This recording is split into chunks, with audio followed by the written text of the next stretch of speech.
বন্ধুরা সবাই কেমন আছেন? এখন আমি স্নান টান করে রেডি হয়ে নিয়েছি আর এখন 10টা বাজে। গুড মর্নিং বন্ধুরা, সবাই কেমন আছেন? আশা করি খুব ভালো আছেন, আমিও খুব ভালো আছি। আর এখন যাব পুজো করতে। আজ হচ্ছে বৃহস্পতিবার, বৃহস্পতিবারে পুজো করতে হবে। তার আগে কালকে সব জামা কাপড়গুলো কেচে মেলে দিয়েছিলাম, কারণ বৃহস্পতিবারে করে ঠাকুরের সব স্নান টান করাই আর জামা কাপড়ও পাল্টাই, সেগুলো মেলে দিয়েছিলাম। চলুন দেখি শুকিয়ে গেছে কিনা। ওগুলোই আমি ঠাকুরের জামা কাপড়গুলো আগে মানে তুলে আর কি রেখে দেবো, দিয়ে তারপরে যাব। দেখুন সব কালকে কেচে কুচে মেলে দিয়েছি, শুকিয়ে গেছে। আর এই বৃহস্পতিবারে কিন্তু অনেকটাই কিন্তু সময় লেগে যায় পুজো করতে, 1 থেকে 1.5 ঘন্টা, কারণ আমাদের এতগুলো ঠাকুর তো। তার আগে চলুন গোপালকে তুলে দিয়ে যাই। আর গোপালকে তুলে একটু বাজারে যাব ফুলমালা আনতে।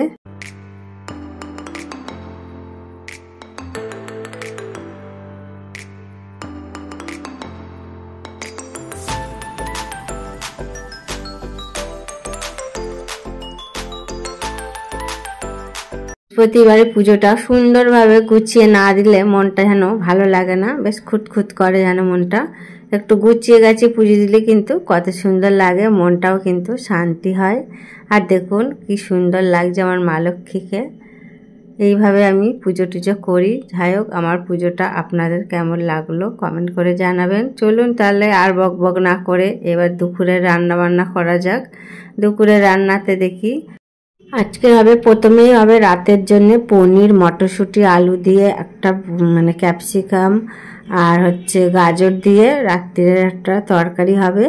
আর এদিকে টমেটো, পোস্ত, কাজু বাদাম বেটে নিয়েছি মিক্সিতে, এটা আমি দিয়ে দেবো। রাত্রির জন্য এটা রান্নাটা হয়ে গেল আর খুব তাড়াতাড়ি হয়ে যায়। আর দেখুন সরস্বতী পুজো আর 2-3 দিন বাকি আছে, আর কি ঠান্ডাটা একদমই নেই, একদম গরম গরম লাগছে। মানে গায়ে দিলেও কিন্তু গরম লাগছে, আবার না দিলেও কিন্তু শীত লাগছে। আর এদিকে দেখুন আমুদি মাছটা ধুয়ে নুন হলুদ মাখিয়ে রেখেছি। আর এদিকে এক সাইডে ডাল বসিয়েছি, মুসুর ডাল।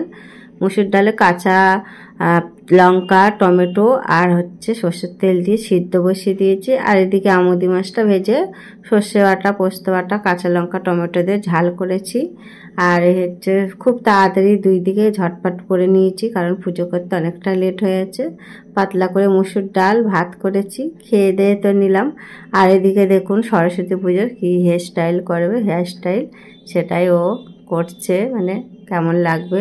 আর আমি তো খেয়ে দিয়ে একটু ঘুমাতেই পারিনি, এখন বাজে 5টার সময়, কিন্তু আমি ভাবলাম শুয়ে আর কি করব, বসে বসে গল্প করেই কাটিয়ে দিলাম।